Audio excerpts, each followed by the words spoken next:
अस्सलाम वालेकुम। Programme night addition में हम आपको खुशामदीद कहते हैं। नाजरीन, मुस्लिम लीग नून के नुमाइंदे अस्करी क़यादत से मिले, लेकिन मरीम नवाज़ ने इसकी तरदीद की।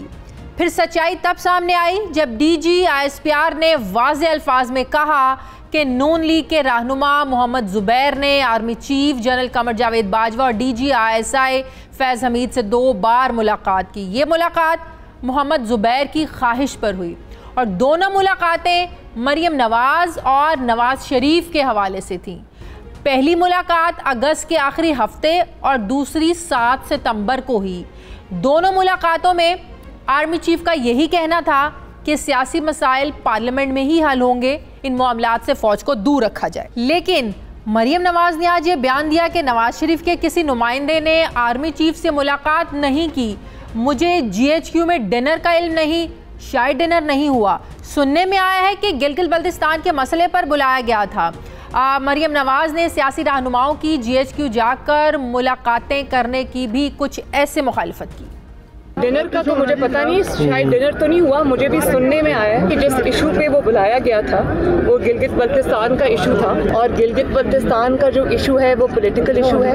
ये जो फैसले हैं ये पार्लियामेंट में होने चाहिए, ये GHQ में नहीं होने चाहिए। ना इन इशूज पे पॉलिटिकल क़यादत को बुलाना चाहिए, ना पॉलिटिकल क़यादत को जाना चाहिए। ये इशूज डिस्कस करने के लिए जिसने आना है वो पार्लियामेंट आए। एक तरफ मरीम नवाज़ GHQ जाकर मुलाकातों की मुखालफत कर रही हैं और दूसरी तरफ उनके नुमाइंदा बनकर मोहम्मद ज़ुबैर अस्करी क़यादत से मुलाकातें कर रहे हैं। क्या ये कौलो फ़ेल में तज़ाद नहीं है? सवाल ये है कि क्या मरीम नवाज़, नवाज शरीफ इस मुलाकात से लाइल्म थे? ये कैसे मुमकिन है कि मरीम नवाज़ और नवाज शरीफ के हवाले से मोहम्मद ज़ुबैर ने मुलाकात की हो आर्मी चीफ से और क़यादत को मालूम ही ना हो? मोहम्मद ज़ुबैर से मुलाकात की तस्दीक DG-ISPR ने कर दी है, लेकिन शेख रशीद, एहसन इकबाल और ख्वाजा आसिफ की भी आर्मी चीफ से मुलाकात के हवाले से दावा कर रहे हैं। ये मुलाकात कब और कैसे हुई, इसका अहवाल भी शेख रशीद साहब ने बताया। मैं वहाँ सबसे आखिर में आना चाहता था, मैंने किताब देनी थी। मेरी किताब गाड़ी में थी, सिक्योरिटी के लिहाज से वो आदमी थैला सा नहीं उतार सकता। जहाँ 2 चीफ थे, एक DG-ISI था और जनरल बाजवा साहब थे। तो मैं इसमें वहाँ खड़ा था कि मैंने एक साहब हैं, जो भी साहब हैं, नाम लेना मुनासिब नहीं, मैंने उनको कहा मैं किताब मंगवा लूँ। कह रहे हैं ये ज़रा। एहसन इकबाल साहब और ख्वाजा आसिफ साहब लंबी बात कर रहे थे आर्मी चीफ और जनरल फैज़ से 1 to 1 कोने में खड़े। मुझे फैज़ ने मुड़कर देखा और जनरल फैज़ साहब ने कहा क्या बात है? मैंने कहा जी आप ख़त्म करें तो मैंने किताब देनी है। उसने कहा फिर हो जाएगा। मैंने कहा ठीक है। मंगल के बाद उन्होंने कहा, मैंने कहा मैं बाजवा साहब के घर भिजवा दूँगा। मैं जब निकला तो काफ़ी लंबा रनवे है, मैं वहां तक गया तो पीछे मुड़कर देखा ये बातें कर ही रहे थे। एहसन इकबाल फिलहाल इसकी भी तरदीद कर रहे हैं, लेकिन लीगी क़यादत की आर्मी चीफ से 1 से ज़ायद मुलाकातों का दावा भी शेख रशीद ने ही किया था, जो कि सच साबित हुआ। और शेख रशीद ने यह भी कहा था कि माजी में जनरल हमीद गुल मरहूम यूनिफॉर्म पहनकर नून लीग के टिकट तकसीम करते थे और नवाज शरीफ भी वहाँ मौजूद होते थे। इतना तूफान खड़ा कर दिया जब मैंने देखा कि मरियम ने मेरे बारे में ये बात की है। फिर मैंने कहा 1 नहीं 2 मुलाकातें हुई हैं और पहली मुलाकात में मैं और शहबाज शरीफ एक ही टेबल पर हमने खाना खाया। आप अच्छे रहे आप सारे लोग। जी। मैं तो एक भी खुश था। जामी साहब, मैं खुदा को गवाह बना के कहता हूँ कि मैं जनरल उसका क्या हमीद गुल साहब को यूनिफॉर्म में, मैंने जब टिकट लिया नवाज शरीफ साहब से तो उस कमेटी में जो टिकटें बांट रहे थे जनरल हमीद गुल मरहूम, अल्लाह उनको जन्नत नसीब करे, यूनिफॉर्म पहन के बैठे हुए थे। यकीनन इस मुलाकात की हकीकत भी जल्द सबके सामने आ जाएगी। दूसरी तरफ गुज़श्ता हफ्ते होने वाली मुलाकात के हवाले से chairman peoples party Bilawal Bhutto, जो कि खुद भी इस मुलाकात में मौजूद थे, उनके मुताबिक इस मुलाकात में अपोजिशन लीडर शहबाज शरीफ, ख्वाजा आसिफ और एहसन इकबाल भी शामिल थे। मुस्लिम लीग नवाज़ का parliamentary party leader, opposition leader, साबिक interior development and planning minister सब मौजूद थे और वही लोग मुस्लिम लीग नवाज़ को APC में भी रिप्रेजेंट कर रहे थे। सवाल ये है कि क्या इस मुलाकात से भी मरीम नवाज़ लाइल्म थी? सवाल ये भी है कि अगर नेशनल सिक्योरिटी के मामले पर अस्करी और सियासी क़यादत की मुलाकात होती है तो इसमें अनहोनी बात क्या है? नेशनल सिक्योरिटी पर अगर सियासी और अस्करी क़यादत मुतफ़िक़ा लाहे अमल से चलती है, इसमें बुरा क्या है? मरीम नवाज़ को इस मुलाकात पर एतराज़ क्यों है? लेकिन नेशनल सिक्योरिटी के मामले पर होने वाली मुलाकात को सबके सामने लाने पर बिलावल भुट्टो ने शेख रशीद को तनकीद का निशाना बनाया और कहा कि अगर आज के बाद नेशनल सिक्योरिटी की मीटिंग में शेख रशीद होंगे तो वो इस मीटिंग में शामिल नहीं होंगे। दूसरी तरफ इस्लामाबाद हाई कोर्ट में शरीफ खानदान से मुतालिक मुतफरिक दरखास्तों की आज समाअत हुई। वफाक की जानिब से additional attorney general Tariq Khokhar ने दलाइल देते हुए कहा कि नवाज शरीफ को डाक के जरिए भिजवाए गए वारंट्स वसूल हो चुके हैं। जस्टिस आमिर फारूक ने इस्तफसार किया कि काउंटी कोर्ट से वारंट की तामील का क्या बना, जिस पर एडिशनल अटॉर्नी जनरल ने इस्तदा की कि तामील की रिपोर्ट जमा कराने के लिए मोहलत दी जाए। अदालत ने फिर अब केस की समाअत 30 सितंबर तक मुलतवी कर दी है और मरियम नवाज और कैप्टन सफदर की अपीलों पर अदालत का ये कहना था कि हमने नवाज शरीफ की हाजिरी यकीनी बनाने का एक प्रोसेस शुरू कर रखा है, आपकी अपीलें प्रोसेस मुकम्मल होने के बाद सुनेंगे। जबकि वफाकी हुकूमत को भी ये खदशा है कि नवाज शरीफ सियासी पनाह के लिए दरख्वास्त दे सकते हैं। क्या नून लीग वाकई ऐसा कुछ सोच रही है, इस पर मैं बात करूंगी। मुझे ज्वाइन किया है मुस्लिम लीग नून के रहनुमा मलिक अहमद खान साहब ने। अस्सलाम वालेकुम, बहुत बहुत शुक्रिया मलिक साहब आपका। मलिक साहब, ये क्या हो रहा है? ये एक तरफ मुलाकातें करते हैं मुस्लिम लीग नून के नुमाइंदे अस्करी क़यादत से, दूसरी तरफ मरियम बीबी कहती हैं कि किसी मुस्लिम लीग नून के नुमाइंदे की मुलाकात नहीं हुई है। तो आज DG ISPR ने आकर वजाहत दे दी और बताया कि मोहम्मद ज़ुबैर ने 2 मुलाकातें की और मुलाकातें भी मरियम नवाज और नवाज शरीफ के हवाले से थी। देखिए, मैंने भी आपका बहुत शुक्रिया। मैंने अभी ज़ुबैर साहब की भी और DG ISPR दोनों की स्टेटमेंट सुनी है। DG ISPR की स्टेटमेंट ये है कि ज़ुबैर साहब मिले चीफ ऑफ आर्मी स्टाफ से और एक बार नहीं 2 बार मिले। हाँ। और उस मुलाकात में मरियम नवाज साहिबा के हवाले से और मियां नवाज शरीफ साहब के हवाले से बात हुई। ये स्टेटमेंट है DG ISPR। बिल्कुल। ज़ुबैर साहब का ये कहना है मुलाकात हुई, इसका जिक्र भी हुआ, लेकिन उनके लिए कोई रिलीफ मांगने नहीं गया। ये 2 बातें जो हैं अपने अपने कॉन्टेक्स्ट में हैं। और ज़ुबैर साहब का ये भी कहना है कि उनका एक दरीना ताल्लुक है जनरल बाजवा के साथ और वो ऑन एंड ऑफ उनसे मिलते रहे हैं और उनके ताल्लुकात उनसे बड़े पुराने हैं। तो इन 2 बातों में कोई ऐसी चीज जो मरियम बीबी कह रही थी कि पॉलिटिकल लोगों को सियासी मामलात के लिए GHQ नहीं जाना चाहिए, तो ये कॉन्टेक्स्ट डिफरेंट है, बातें डिफरेंट है दोनों। लेकिन दूसरी बात आप ये भी देखें ना, DG ISPR ने इस चीज़ की भी वजाहत की कि आर्मी चीफ साहब ने वाज़े किया कि कानूनी मसाइल अदालतों में हल होंगे। फिर अगर इस बात को इस चीज़ से जोड़कर देखा जाए कि इस मुलाकात में बात ही नवाज शरीफ और मरियम बीबी के हवाले से हुई, फिर ये कहना कि कानूनी मसाइल अदालतों में हल होंगे, तो इससे ये तासुर नहीं मिलता, इससे ये समझ में नहीं आती कि इस हवाले से बात हुई है और कानूनी मामलात पर ही बात हुई है। अभी ठीक है, ये आपकी बात दुरुस्त है। ये तो अब वही जो फ्रीकैन उस मीटिंग में थे वही बात बेहतर बता सकते हैं। मैंने तो जो 2 स्टेटमेंट सुनी उनके हवाले से आपसे ये कहा कि DG ISPR की स्टेटमेंट जो थी वो और ज़ुबैर साहब की जो स्टेटमेंट थी वो जो दोनों TV पे चली, जो हमने TV से ही हमारे पास इंफॉर्मेशन है। अच्छा, एक और इम्पॉर्टेंट चीज़ वो ये कि मरियम बीबी तो कहती है ना कि मुस्लिम लीग नून के किसी नुमाइंदे ने मुलाकात नहीं की, तो ये समझा जाए कि वो मुलाकात हो रही है मोहम्मद ज़ुबैर साहब की आर्मी चीफ साहब से, DG ISI भी उस मुलाकात में शामिल थे। ऐसे कैसे हो सकता है कि जिनके हवाले से मुलाकात हो रही है उनको इल्म ना हो, नवाज शरीफ साहब को ना पता हो या मरियम बीबी को ना पता हो? देखिए, ज़ुबैर साहब का ये कहना है कि जो मैंने उनकी स्टेटमेंट TV पे सुनी उसके मुताबिक उनका ये कहना है कि क्योंकि जब हम इतनी तफसील से और इतनी देर तक बैठेंगे तो ऑब्वियसली जो इस वक्त मामला दरपेश हैं वो ज़ेरे बहस आएंगे।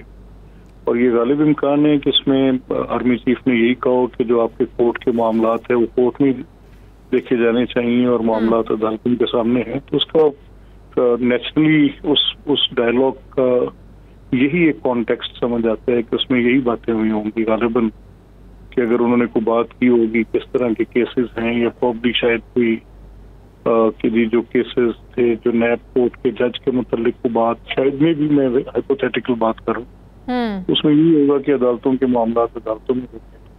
सही। अच्छा, और गिलगित बल्तिस्तान के हवाले से भी मरियम बीबी ने ये बात की कैसे मामलात पर जो है ना वो पार्लियामेंट में ही हल होने चाहिए, सियासी रहनुमाओं को ना बुलाना चाहिए ना उनको जाना चाहिए।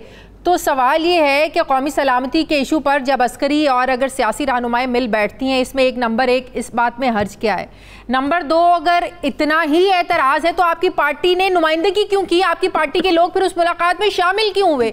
ये तो हर तरफ से हर बात में कौलो फेल में तजाद नजर आ रहा है। देखिए, ये जो मैंने वो सुना क्वेश्चन जो हमारे जर्नलिस्ट भाई ने किया उनसे, हाँ, वो शेख रशीद साहब की स्टेटमेंट के उसको आप उस कॉन्टेक्स्ट में रखें कि जो शेख रशीद साहब ने बयान दिया कि ये मुलाकातें तफसील से हुई और इसमें इतने घंटे की नशिस्त हुई और इसमें सारी बातें हुई, नैब के मामलात भी ज़ेर बहस आए, हाँ, और इसमें सियासी बातें भी ज़ेर बहस आई। तो जो हमारे भाई जर्नलिस्ट क्वेश्चन कर रहे थे उसके जवाब में मरियम बीबी ने ये कहा कि सियासी बातें तो पार्लियामेंट में होनी चाहिए, और वो जब सियासी बातें पार्लियामेंट में होनी चाहिए का कॉन्टेक्स्ट जो है वो बड़ा वाज़ेह है। इसी तरह देखें, उसके फौरन बाद एक शाम में बिलावल साहब की प्रेस टॉक थी जिसमें उन्होंने ये कहा कि वो बात नेशनल सिक्योरिटी के मुतल्लिक थी, और नेशनल सिक्योरिटी के बारे में इससे पहले और बाद में भी इससे पहले भी बेशुमार दफ़ा मिलिट्री लीडरशिप पॉलिटिकल लीडरशिप को होस्ट कर चुकी है, हम सब ये बात जानते हैं। और अगर पॉलिटिकल बात हो तो उसकी बुनियादी जगह पार्लियामेंट ही है, वहीं पर होनी चाहिए, इसमें कोई इन दोनों में कोई फ़र्क नहीं है। ठीक है, शेख रशीद साहब तो एहसन इकबाल और शहबाज शरीफ साहब की मुलाकात का भी दावा कर रहे हैं, वो कह रहे हैं बल्कि मुझे बाहर इंतज़ार करना पड़ा, मैंने तो अंदर अपनी किताब देनी थी। एहसन इकबाल साहब इसकी भी तरदीद कर रहे हैं। नहीं, ये जो शेख रशीद साहब की स्टेटमेंट है, देखें, ये तो बुनियादी तौर पे अगर एक ऐसी मीटिंग जो नेशनल सिक्योरिटी से मुतल्लिक बातचीत पे अगर कोई ऐसी मीटिंग होस्ट की है, क्योंकि हम तो उसके कॉग्निजेंट नहीं, वो कह रहे हैं 1-to-1 मीटिंग थी। नहीं, 1-to-1 मीटिंग जो है वो शेख रशीद साहब ने नहीं कही, मैंने उनकी सारी बात तफसील से सुनी है। वो दो मीटिंग्स की इसी हवाले से जिक्र कर रहे हैं कि एक मीटिंग वो जिसमें डिनर भी था और एक मीटिंग वो जिसमें सिर्फ चाय और साथ सैलड के तवाज़ो की गई। तो वो इन दो मीटिंग्स जिनकी बात कर रहे हैं वो पार्लिमानी लीडर्स की मीटिंग की बात कर रहे हैं। नहीं, आज निज़ामी साहब के प्रोग्राम में शेख रशीद साहब ने कहा है कि कॉर्नर में खड़े 1-to-1 मीटिंग हो रही थी। देखिए, जब आप जब कहीं जाते हैं तो आपकी अगर एक ग्रुप ऑफ पीपल के साथ इंटरेक्शन हो रही हो, उस दौरान अगर आप चंद लम्हे के लिए लगा खड़े हो जाते हैं तो उसको।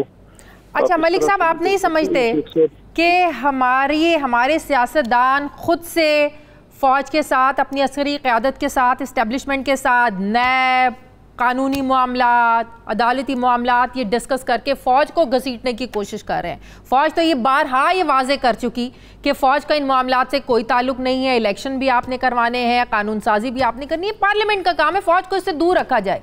उसके बावजूद अस्करी क़यादत के साथ इस तरह की बातें डिस्कस करना, ये तो सियासी जमातें फिर ज़ाहिर तासुर मिल रहा है कि घसीटने की कोशिश की जा रही है फ़ौज को इन मामलात में।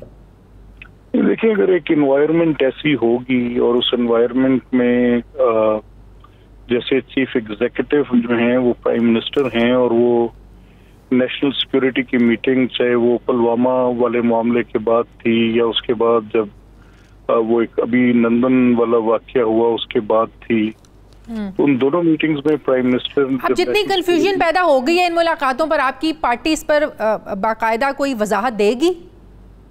देखिए, जो मैं आपसे बात कह रहा हूँ वो ज्यादा इसलिए मैं उस पर इसरार करूंगा कि अगर इन दोनों मीटिंग्स में प्राइम मिनिस्टर मौजूद होते जो पार्लिमानी लीडर्स के साथ थी, जैसे पहले एक पार्लियामेंट के अंदर एक नेशनल सिक्योरिटी पे पार्लियामेंट में आके आर्मी चीफ ने ब्रीफ किया, अगर आपको याद होगा, जब ये कोई इंडियन टेंशन के इश्यूज थे, तो उसमें अगर उस प्राइम मिनिस्टर होते तो उस मीटिंग का कंडक्ट और होता।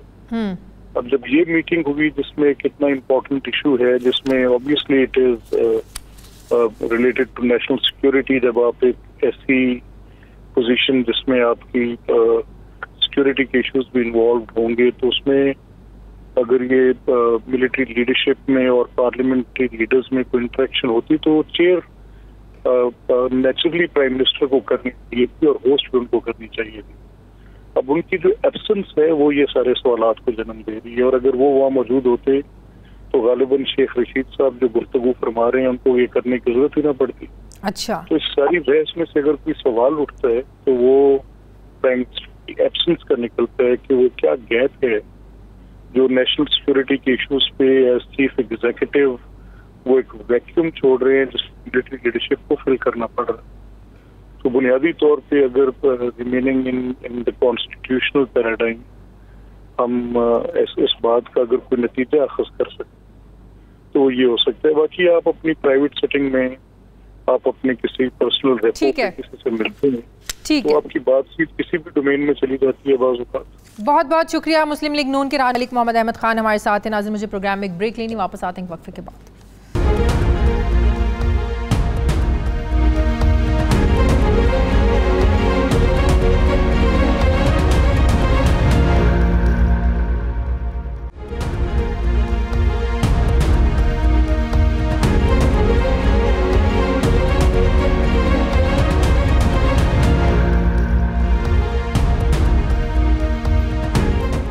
ब्रेक के बाद एक बार फिर से आपको खुशामदीद कहते हैं। सीनियर सहाफ़ी तज्ज़ियाकार साबिर शाकिर साहब ने मुझे ज्वाइन किया। अस्सलाम वालेकुम, बहुत बहुत शुक्रिया साबिर आपका। साबिर, ये क्या हमें सियासतदानों ने ये ट्रक की बत्ती के पीछे लगाया हुआ है? एक तरफ सियासी लोग जो हैं अस्करी क़यादत से मुलाकातें करते हैं, फिर उसकी तरदीद करते हैं। ये तो आज DG/ISPR ने आकर जो है ना वाज़े कर दिया कि मोहम्मद ज़ुबैर साहब 2 दफ़ा DG ISI और आर्मी चीफ से उनकी मुलाकात हुई, और मुलाकात में बातें भी मरियम बीबी और नवाज शरीफ साहब के हवाले से हुई हैं। तो ये आपको क्या लगता है, मिलते भी हैं, छुपाते भी हैं? ये किन मकासद के लिए ये सब कुछ छुपाते भी हैं और करते भी हैं? मेरा ख्याल है कि ट्रक की बत्ती के पीछे तो अब ये खुद लगे हुए हैं। अच्छा, और हमने तो इन्होंने क्या लगाना है, अब ये खुद ट्रक की बत्ती के पीछे लग गए हैं। और इस दफा ट्रक जो है वो जरा थोड़ा सा डिफरेंट है और माजी में असल में ये डीलें शीलें करते रहे हैं, और परवेज मुशर्रफ साहब को भी इन्होंने मामू बनाया और उससे पहले भी ये सारी चीजें हैं। और अब ये मुसलसल फ्रॉम द फर्स्ट स्टेज ये army chief general Qamar Javed Bajwa से एक ही फेवर मांग रहे हैं, और वो फेवर इनको नहीं मिल रही। ये जब पनामा चल रहा था उस वक्त इन्होंने एक ही फेवर मांगी, और इन्होंने इसाक डार साहब के जरिए प्राइम मिनिस्टर नवाज शरीफ उस वक्त जो थे उन्होंने ये बात की कि ये GIT में जो 2 ब्रिगेडियर है ना, एक ISI का और एक IMI का, ये बहुत तंग कर रहे हैं। आप इनको सिर्फ न्यूट्रल कह दें कि ये न्यूट्रल हो जाए, बाकी को हम संभाल लें। अच्छा, ये इन्होंने बात की तो army chief general Qamar Javed Bajwa ने बड़े तहम्मुल से जवाब दिया कि बात यह जी कि वो मामला है सुप्रीम कोर्ट का और आपका कानूनी मामला अदालतों में हल होंगे। कानूनी मामला है, वो GIT सुप्रीम कोर्ट की सुपरविजन में काम कर रही है। आप अपने मामला अदालतों में और कानूनी तरीके से हल करें, इस मामले में हम नहीं आएंगे। साबिर, ये बात अकल ये बात मानने को तैयार ही नहीं है कि ज़ुबैर साहब 2 शख्सियात मरियम बीबी और नवाज शरीफ के हवाले से मुलाकात करने जा रहे हों और इन्हीं 2 शख्सियात को इल्म ना हो, ये लाइल हो जो बात आज मरियम बीबी कर रही थी। इस सवाल ही पैदा नहीं होता, ऐसा हो ही नहीं सकता। ज़ुबैर साहब उनके इंतहाई काबिल एतमाद हैं।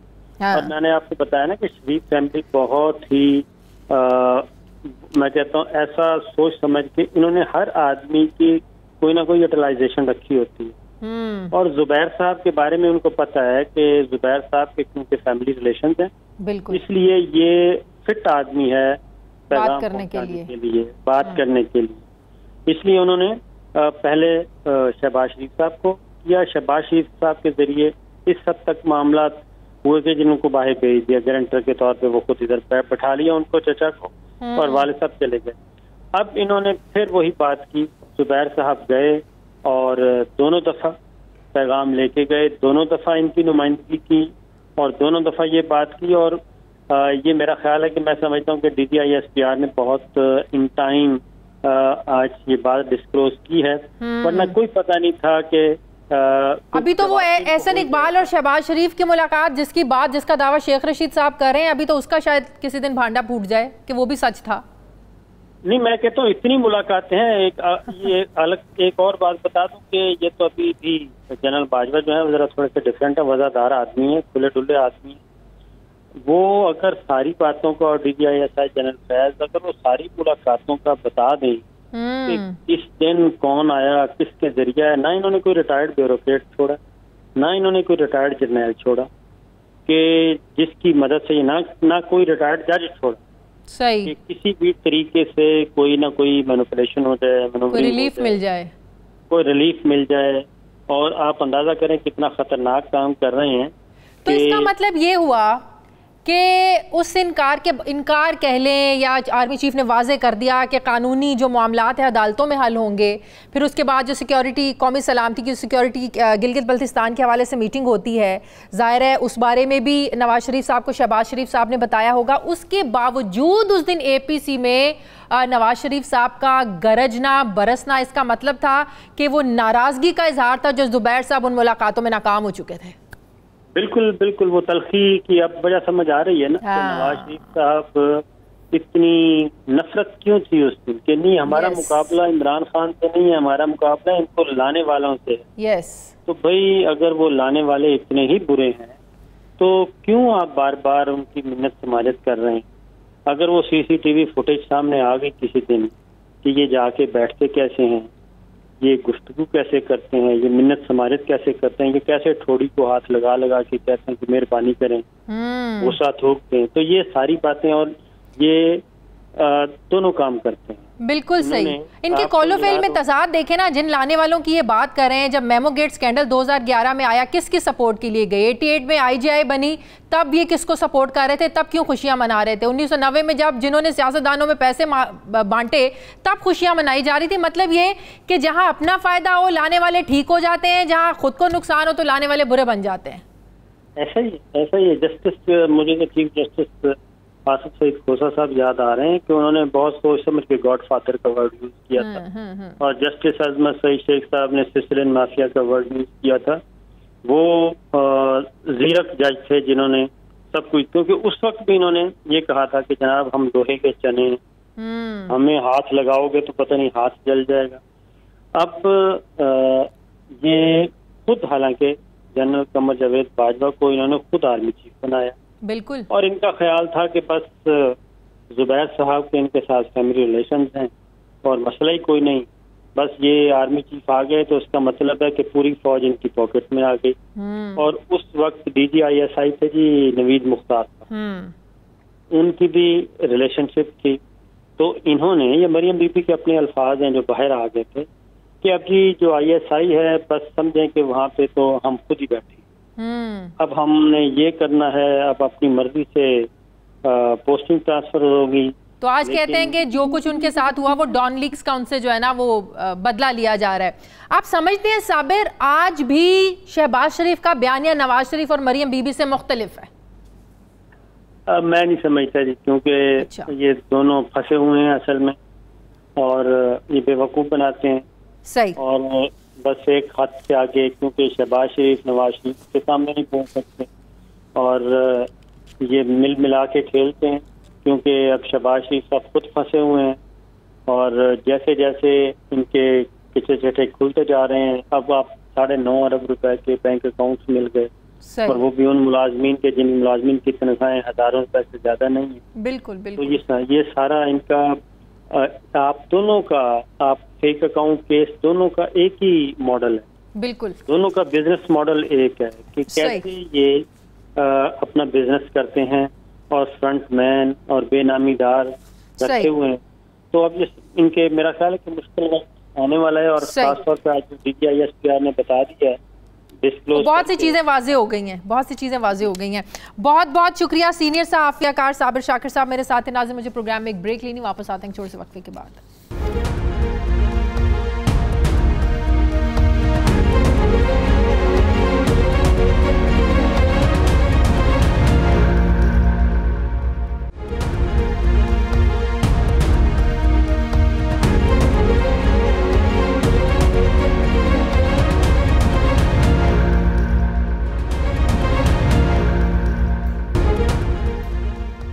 ब्रेक के बाद एक बार फिर से आपको खुशामदीद कहते हैं।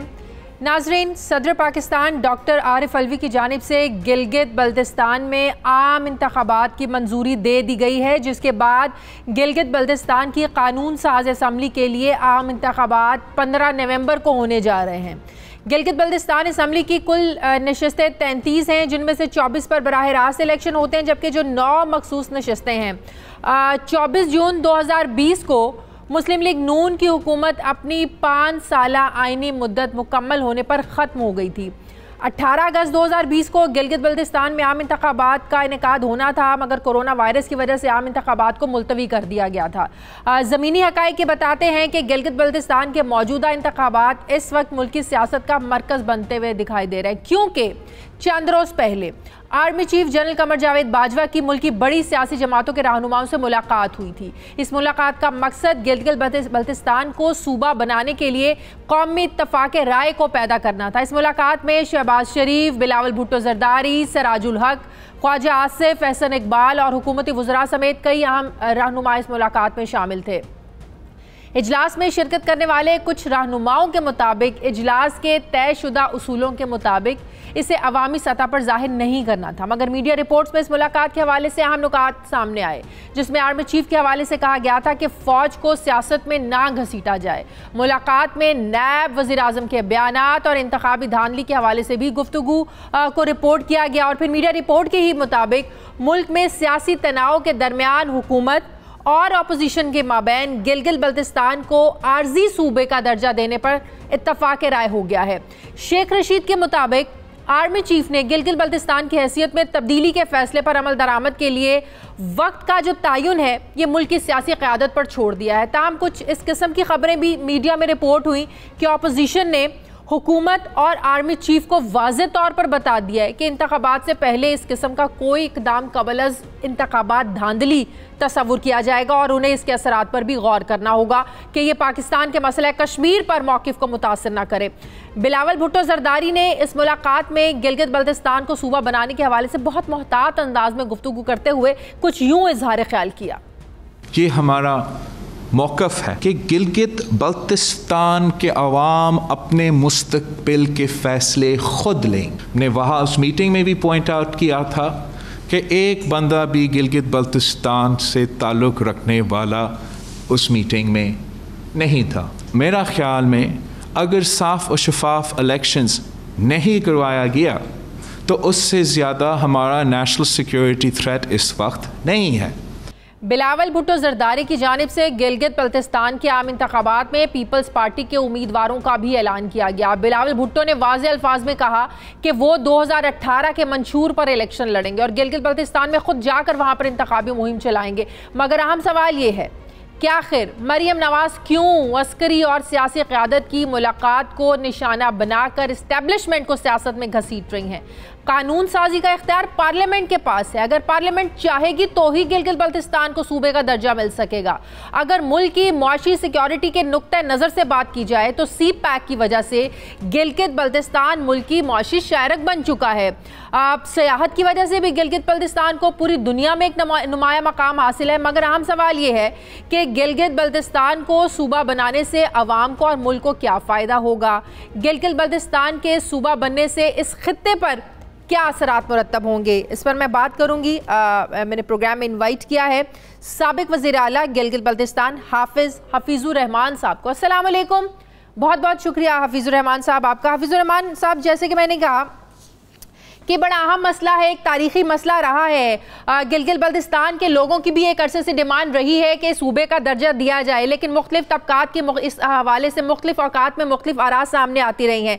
लेकिन अब जो एक इशू रेस किया जा रहा है, जो सवाल उठाया जा रहा है कि ये आर्गूमेंट के इससे जम्मू कश्मीर का मसला जो है ये इफेक्ट होगा। कुछ लोगों का कहना है कि अगर हम सूबे का दर्जा देंगे तो एक हमारा जो बैनुल-अक़वामी तौर पर एक नैरेटिव है वो इस तरीके से हिट होगा कि जो काम भारत कर रहा है जम्मू कश्मीर में, जिस तरीके से इंटीग्रेट कर रहा है वहाँ पर, अगर हम भी वैसे करेंगे तो फिर UN करारदादों की जो हम बात करते हैं वो उस पर क्वेश्चंस उठेंगे। बिस्मिल्लाहिर्रहमानिर्रहीम, शुक्रिया आपने मुझे मौका दिया है। गुजारिश ये है कि आपने इंट्रो में कहा कि जो 18 अगस्त को जो इलेक्शन होने थे GB में वो कोरोना की वजह से पोस्टपोन हुए। ऐसा नहीं है। तो फेडरल गवर्नमेंट ने, चूंकि ये सब्जेक्ट फेडरल गवर्नमेंट का है, 24 जून को हमारा टेन्योर कंप्लीट हुआ, उससे 6 महीने पहले उन्होंने इलेक्शन की तैयारी के हवाले से, वोटर लिस्टों के हवाले से काम करना था, उन्होंने नहीं किया। चीफ इलेक्शन कमिश्नर लगाया, लेकिन उसको फेडरल जो 2017 का इलेक्शन एक्ट है उसको एक्सटेंड नहीं किया गया जीबी में। वो हम समझते हैं वो प्री प्लान नहीं किया गया, और जिस दिन एक्सटेंड किया गया अगले दिन ही सूबाई हुकूमत को सीज कर दिया गया। हाँ। यानी इलेक्शन से 3 महीने पहले, और ये प्री पोल रिगिंग का आगाज था। नहीं, उसके बाद लेकिन कोरोना की भी तो हकीकत थी ना, कोरोना तो नहीं। देखिए, ये रिकॉर्ड पे बात है, एपीसी हुई, ऑल पार्टीज कॉन्फ्रेंस हुई। हाँ। और उस हमने कोरोना को सिफर किया था अल्लाह के फजल करम से। गिलगित बल्तिस्तान में कोई इशू नहीं था कोरोना, लेकिन इन्होंने इलेक्शन 2020 का जो हमारा कंप्लीट हुआ था 24 जून को, शेड्यूल दिया था कि हम 18 अगस्त को जो है वो इलेक्शन करवाएंगे। जब दरमियान में आके इनकी कोई तैयारी नहीं थी, प्री प्लान इन्होंने ये इलेक्शन ताखीर इसलिए किया कि पीटीआई को यहाँ पे जीतने के लिए कोई इलेक्टेबल उनके पास नहीं थे। अच्छा। हमारी पार्टी को तोड़ने के लिए इन्होंने इलेक्शन को जो है वो डिले किया, और आज आके हम सुन रहे हैं नया शेड्यूल दिया है 15 जो है वो नवंबर का। जी। और अब हम ये समझते हैं कि ये जो सूबे की बात चल रही है, प्रोविजनल सूबे की, मैं उस पे आता हूँ। अल्हम्दुलिल्लाह 5 साल मुस्लिम लीग नून ने यहाँ गवर्नमेंट की है। पुरअमन गिलगित बल्तिस्तान, तरक्की याफ्ता गिलगित बल्तिस्तान, वो जो ख्वाब हमने देखे उसकी तरफ हमने जो अपने मंशूर था अमल किया। ये जो सरताज अजीज की कमेटी है, देखें एक बात कहाँ से शुरू हुई। नवाज शरीफ साहब ने गिलगित में एक बहुत बड़े जलसे में 2015 में आके ऐलान किया कि हम गिलगित बल्तिस्तान के लोगों को मेन स्ट्रीम करेंगे, मसले कश्मीर को सामने रखते हुए। उन्होंने सरताज अजीज साहब की सरबराही में एक कमीशन बनाया, और उस कमीशन के अंदर मैं भी मेंबर था। उसमें तमाम इदारों के हेड्स उसमें मौजूद थे। उसमें जो है वो हमारे फेडरल लॉ मिनिस्टर थे, अटॉर्नी जनरल थे। हमने कुछ 1.5 साल उस पर काम। उसमें ये रिपोर्ट सामने आई गिलगित बल्तिस्तान के हवाले से कि जब तक मसला कश्मीर हल नहीं होता तब तक गिलगित बल्तिस्तान को प्रोविजनल प्रोविंस बनाया जाए, स्पेशल प्रोविजनल प्रोविंस। ठीक। और उसको मशरूत किया जाए मसला कश्मीर के साथ। जब भी मसला कश्मीर पे रायशुमारी होगी तो उसमें बात होगी। अब जब ये रिपोर्ट बनी, मतलब कि इसका मुस्तकिल हल तब होगा जब यूएन रेजोल्यूशन के मुताबिक मसला कश्मीर का हल होगा। मुस्तकिल हल इसका तभी सामने आएगा। जी, जब ये रिपोर्ट हमने तैयार की और जब हमारी कमीशन ने नवाज शरीफ साहब को पेश करनी थी, 2:30 बजे का वक्त तय था, उस दिन 11:30 बजे नवाज शरीफ साहब डिस्क्वालीफाई कर दिए गए सो कॉल्ड एक फैसले के नतीजे में। और उसके बाद फिर खाकान अब्बासी साहब ने वो कमेटी दोबारा बनाई, हमने दोबारा से उस पर काम किया। जब उस पर अमल दरामद की बात आ गई तो उस वक्त सुकूत कश्मीर नहीं हुआ था मैडम, उस वक्त 5 अगस्त नहीं हुआ था। उस वक्त हमारे बाद सिक्योरिटी इदारों ने ये गुजारिश की कि इससे मसला कश्मीर को नुकसान होगा, जिसके लिए हमें इंतजामी तौर पर वो पावर्स डेलीगेट कर दिए गए गिलगित बल्तिस्तान में, और उसका नाम है गवर्नेंस ऑर्डर 2018, जिसके तहत जीबी को लेजिस्लेशन के हवाले से बाकी सूबों के बराबर पावर्स दिए गए, और एडमिनिस्ट्रेशन के एतबार से भी वो तमाम एग्जीक्यूटिव पावर जो चीफ मिनिस्टर्स के पास हैं वो दिए गए। अच्छा। अब प्रॉब्लम यहाँ ये आई कि जब नई हुकूमत बनी, नया पाकिस्तान बना, तो उन्होंने इस मामले पे जो है वो बातचीत शुरू की। इस सिलसिले में कई मीटिंग्स हुई फेडरल गवर्नमेंट के साथ। मैं उन मीटिंग्स में शरीक रहा, जिनमें मैं मजबूर हूँ, पहले मैं ये बातें नहीं करता था मीडिया में, कि हमने वहाँ जो भी बात थी वहां तक रखी।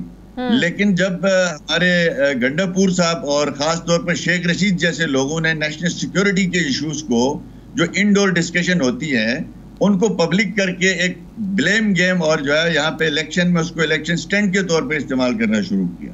मैडम लेकिन मरियम बीबी ने भी तो कहा ना कि इस तरह के मामला जो हैं वो जीएचक्यू में हल नहीं होने चाहिए, पार्लियामेंट में हल होने चाहिए। देखिए, कानून साजी भी पार्लियामेंट में होनी है और पार्लियामेंट ने ही करनी है। ये काम ना जीएचक्यू का है ना जीएचक्यू कर सकता है, तो फिर बिला वजह इदारों को मतनाज़े बनाने से क्या फायदा? देखिए, मैं मरियम की इस बात से आप कोई इख्तिलाफ नहीं कर रही है, ना मैं इख्तिलाफ करता हूं कि ये काम पार्लियामेंट का है। इसमें सरताज अजीज की रिपोर्ट की रोशनी में आपने जब इसको प्रोविजनल सूबा बनाना है तो आइन के 3-4 जो है वो जो एक्ट हैं उसके अंदर आइन के 3-4 शिकें माजरत के साथ, जिसमें 2/3 मेजोरिटी से अमेंडमेंट करनी है। अब उसके लिए हमने कोशिश की पिछले दौर में मैं शाह महमूद कुरैशी साहब से मिला जब वो अपोजिशन में थे, और मैं खुर्शीद शाह साहब से मिला। मेरे साथ टीम थी कि आप ये अमेंडमेंट फेडरल गवर्नमेंट लाना चाहती है, आप ताउन करें, उन्होंने ताउन से इनकार किया। अब इस बार खान साहब ने 3 नेशनल सिक्योरिटी काउंसिल मीटिंग्स की हैं, तीनों में मैं मौजूद था। वहां अस्करी क़यादत वही चाहती थी जो हम चाहते थे, लेकिन उसने इमरान खान साहब ने, फवाद चौधरी साहब ने और खास तौर पर शाह महमूद कुरैशी साहब ने ये कहा कि ये मसला कश्मीर खराब होगा, हमारे पीठ पे छुरा घूमता जा रहा है। उन्होंने वो एजेंडे से खारिज करवाया, उसके मिनट्स मौजूद है, लेकिन अब तो तमाम इदारों के हेड्स मौजूद थे। अब आप देख लें, फेडरल गवर्नमेंट ने तो इस पे बातचीत नहीं की। अच्छा, आप लोग क्या चाहते हैं? ये भी बात दुरुस्त है कि मुस्लिम लीग नून और पाकिस्तान पीपल्स पार्टी चाहते हैं कि इलेक्शन के बाद गिलगित बल्तिस्तान को सूबे का दर्जा दिया जाए, इसकी क्या वजह है? देखें, मैं अर्ज करता हूं कि 2 साल में पीटीआई ने यहाँ किया कुछ नहीं। इस इलाके का 50 अरब से ज्यादा डेवलपमेंट फंड काटा है। अब ये इलेक्शन में और कुछ इनके पास है नहीं। मुझे बताएं, जो 2 तिहाई अक्सरियत के साथ पार्लियामेंट में अमेंडमेंट करनी है, वो इनका वजीर ने जब आर्मी चीफ ने जब इनको बुलाया था हमारे सियासी लीडरशिप को इस मामले में, चूंकि सिक्योरिटी इश्यूज पे जाना पड़ता है, सिक्योरिटी इश्यूज पे बातचीत होती है, नेशनल सिक्योरिटी का मामला है, गिलगित बल्तिस्तान का मामला, वहां पे ये तय हुआ कि हम एक ड्राफ्ट बनाएंगे, सरताज अजीज की रिपोर्ट के ऊपर काम करेंगे और उसको आगे बढ़ाएंगे। उस वक्त तक जो है इसके ऊपर मीडिया में कोई बात नहीं होनी चाहिए। अगले दिन गंडापुर साहब ने प्रेस कॉन्फ्रेंस की और कहा गिलगित बल्तिस्तान को हम आईनी सूबा बना रहे हैं। उसने ब्रिज किया सारा। चले, इसका मतलब इत्तफाक राय तो हो गया ना। इसका मतलब ये है कि इत्तफाक राय हो गया ऑपोजिशन के दरमियान, हुकूमत के दरमियान, अब तो कोई इख्तलाफ बाकी नहीं है। मसला अब ये है जो आप लोग कह रहे हैं कि इलेक्शन के बाद सूबे का दर्जा दिया जाए, जिससे ये तासुर मिलता है कि ऑपोजिशन कहीं समझ रही है कि इन इलेक्शंस में हुकूमत को ना इसका जो है ना वो क्रेडिट मिल जाए। मैं समझता हूं, देखें, मैं आज भी चैलेंज करता हूं, आज इनके किसी भी वफाकी वजीर को आप लाइन पे ले लें, इंक्लूडिंग प्राइम मिनिस्टर, उनसे पूछें कि गिलगित बल्तिस्तान को प्रोविजनल प्रोविंस बनाने के लिए किस शिक में तरमीम कर रही है, किधर है ड्राफ्ट, कहाँ है वो कागज, किधर कंसेंसस है? वो अल्हम्दुलिल्लाह वो सारा काम सरताज अजीज रिपोर्ट में पिछली गवर्नमेंट करके गई है।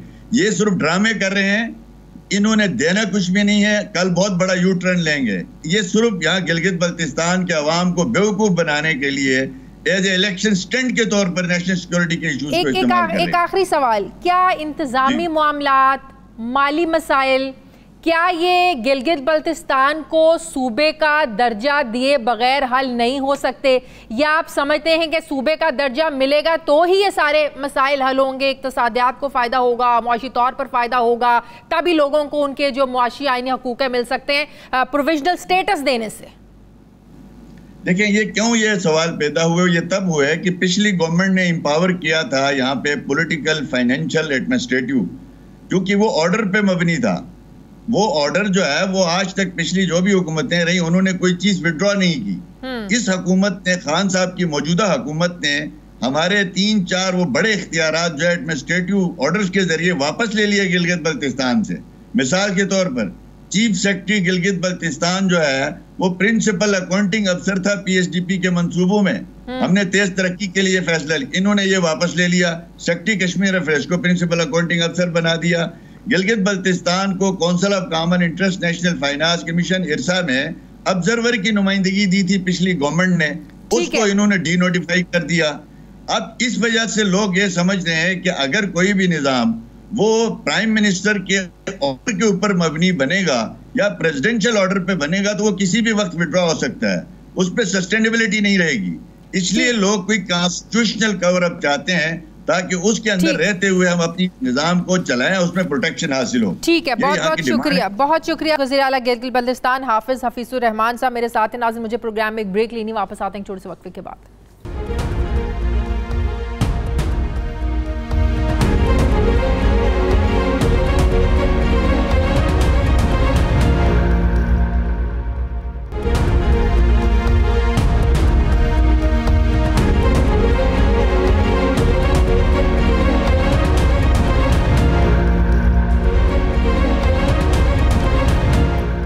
ब्रेक के बाद एक बार फिर से आपको खुशामदीद कहते हैं। नाजरीन, मुल्क की मुआशी सूरत हाल में अदम इस्तेहकाम की वजह से तहरीक इंसाफ हुकूमत 2 सालों में अवाम को अपने नारों और दावों के बरक्स कोई भी रिलीफ नहीं दे सकी है, जबकि महंगाई की चक्की में पिसी अवाम को अब एक और झटका दिया जा रहा है। गुज़श्ता रोज़ वफाकी काबीना ने अद्वियात की कीमतों में 262% तक इजाफे की मंजूरी दे दी है। गुज़श्ता रोज़ वफाकी काबीना के इजलास में हंगामी तौर पर समरी पेश की गई, जिसके ज़रिए मुख्तलिफ इंजेक्शन, टैबलेट्स और कैप्सूल्स की कीमतों में इजाफे की मंजूरी दी गई, जिसमें से 68 मकामी तौर पर तैयार होने वाली अद्वियात हैं और 26 इम्पोर्टेड अद्वियात शामिल हैं। ज़राए का दावा है कि हुकूमत की जानिब से ये जो इजाफा है ये मुख्तलिफ अद्वियात साज कंपनियों की जानिब से अद्वियात की किल्लत पैदा करने की वजह से मजबूरी में किया गया है, जबकि डॉलर की कदर और ख़ाम माल का महंगा होना भी कीमतों में इजाफे की एक वजह बताया जा रहा है। जबकि वफाकी काबीना ने इन अद्वियात साज कंपनियों को जून 2021 के बाद दोबारा कीमतों में इजाफे के लिए दरख्वास्त देने का मजाज भी बना दिया है।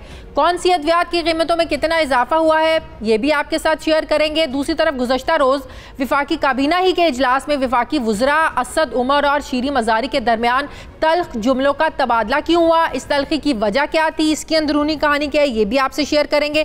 मैं बात करूंगी इस्लामाबाद के ब्यूरो चीफ सोहेल इकबाल भट्टी से। अस्सलाम वालेकुम, बहुत बहुत शुक्रिया सोहेल इकबाल भट्टी आपका। सोहेल इकबाल भट्टी, ये सब जानते हैं कि एक साल में अद्वियात की कीमतें जो है वो दूसरी बार बढ़ाई गई हैं, और ये भी क्या सच है कि इस बार कंपनीज ने अद्वियात मार्केट से जानबूझकर गायब की, फिर कीमतों में कमी का बहाना बनाया, जिसकी वजह से हुकूमत को मजबूर किया गया और नतीजा ये निकला कि कल कैबिनेट के इजलास में अद्वियात की कीमतों में इजाफे की मंजूरी दे दी। शादी, ये बड़ा दिलचस्प और परेशान कुन मामला है। पाकिस्तान तहरीक इंसाफ के दौरे हुकूमत में अद्वियात की जब कीमतों में इजाफा हुआ था, साबिक वफाकी वज़ीर आमिर कियानी साहब के पास वज़ारत कौमी सेहत का कलमदान था, कीमतों में इजाफा हुआ और उन्होंने एक दावा किया था कि चूँकि मुस्लिम लीग नून की हुकूमत ने ड्रग पॉलिसी 2018 तैयार की थी, उसकी वजह से हमें ये करना पड़ा। उसके बाद उन्हें ओहदे से हटाया गया कि उन्होंने कीमतों में गलत इजाफा किया, नैब में उनके खिलाफ शिकायत गई और अब वो नैब की इंक्वायरी भुगत रहे हैं। उसके बाद डॉक्टर जफर मिर्ज़ा साहब आए, हेल्थ के शोबे के मंझ हुए नाम थे, उन्होंने नोटिस लिया, दावा किया कि अद्वियात साज कंपनियों ने कीमतों में बेजा इजाफा किया। प्राइम मिनिस्टर इमरान खान साहब बरहम हुए हैं और उन्होंने कीमतों में इजाफा वापस करवाया और क्लेम किया गया कि अरबों रुपए का आवाम को रिलीफ दिया गया है। उसके बाद प्राइम मिनिस्टर इमरान खान साहब ने ही नोटिस लेते हुए कहा कि ये जो नून लीग के दौरे हुकूमत की में तैयार की गई ड्रग पॉलिसी है, इसके तहत कंपनियां खुद कीमतों में इजाफा कर लेती है, अब हम इनका हाथ रोकना है। 15 जुलाई 2020 को वफाकी काबीना की मंजूरी के बाद इस पॉलिसी के ऊपर नजरसानी की गई ताकि अद्वियात की साज कंपनियां कीमतों में अचानक इजाफा न करें। लेकिन अब मामला ये है, वो अद्वियात जो कि हमारे रोजमर्रा जिंदगी में हर दूसरा शख्स आए रोज इस्तेमाल करता है, जो नाइट एडिशन को मसूल होने वाली दस्तावेज हैं और एक्सक्लूसिवली अपने नाज़रीन को हम बता रहे हैं, बुखार, सर दर्द, गले में खराश, अमराज़े कल्ब, शुगर, मलेरिया, फ्लू, एंटीबायोटिक्स, पेट दर्द, आंखों, कान, दांत, मुंह, ब्लड इन्फेक्शन, जिल्द के अमराज और वो तमाम अमराज जो रोज़मर्रा ज़िंदगी में हम देखते हैं आसपास, उन तमाम अद्वियात की कीमतों में जो 94 जिनकी तादाद है 9% से लेके 262% तक इजाफे की मंजूरी दी गई है। ये किसी को अभी तक किसी ने आवाम को ये नहीं बताया कि हमने कितना इजाफा किया है। चंद अद्वियात छोड़ के ज़्यादातर अद्वियात ऐसी हैं जिनकी कीमतों में 50% से लेकर 100 से 150% के दरमियान और काफ़ी सारी अद्वियात की कीमतों में 150 से 264% के दरमियान इजाफा किया गया है, जिसकी कोई मिसाल माज़ी करीब नहीं मिलती। ये भी बता दें कि ये कंपनी अब जून 2021 में दोबारा से कीमतें बढ़ाने की मजाज होंगी, ये भी कह दिया उनको। जी बिल्कुल, चूंकि जिसका नोटिफिकेशन तैयार किया गया है, जिसकी कॉपी भी हमारे पास मौजूद है, जो अगले चंद रोज में जारी होगा, उसमें कहा गया कि जून 2021 तक आप यही कीमतें रहेंगी, उसके बाद दोबारा बढ़ा सकती हैं। 3-4 बड़े इंटरेस्टिंग एस्पेक्ट्स हैं इसके अंदर। वैसे तो तमाम अद्वियात की कीमतों में जो नई कीमतें मुकर्रर हुई हैं उसका नोटिफिकेशन की कॉपी भी हमारे पास मौजूद है। उसमें ये जो 94 अद्वियात हैं, इसमें से 68 पाकिस्तानी हैं, 26 जो हैं वो इम्पोर्टेड हैं। अगर इसके अंदर हम देखें तो इसमें मखसूस कंपनियों की ये मेडिसन है। एक कंपनी है जिसका मैं नाम नहीं लूंगा, 10 उसकी मेडिसन है, एक कंपनी है उसकी 8 मेडिसन है, एक कंपनी उसकी 6 मेडिसन है। तो ये चंद मखसूस कंपनियों की अद्वियात थी। तो लगता यह है कि बाकी कंपनियों भी इसके बाद आएंगी, उनकी जो वो अद्वियात तैयार करती हैं उन्हें वो भी मुतालबा करेंगी। मार्केट से ये अद्वियात, इन अमराज की अद्वियात गायब थी, जिसको मसले को हल करने के लिए कीमत बढ़ाई गई। और इंटरेस्टिंगली एक्सचेंज रेट बहुत से अद्वियात के अंदर क्लियर। सही वक्त कम है। सही बता दें जी। एक्सचेंज रेट काफ़ी सारी अद्वियात में 121 रुपये, 132 रुपये, कुछ केसेस में 139 रुपये और चंद अद्वियात का 160 रुपये लिया गया डॉलर का रेट। इसका मतलब है यहाँ पे अभी भी फ्लेक्स एक क्वेश्चन मौजूद है। आने वाले दिनों में दोबारा डॉलर को बुनियाद बनाकर इजाफा किया जाएगा। बिल्कुल सही। अच्छा, आखिरी सवाल, असद उमर और शीरी मज़ारी के दरमियान जो कल कुछ तल्खी सुनने में आ रही है कैबिनेट के इजलास में, क्या वजह थी इसकी?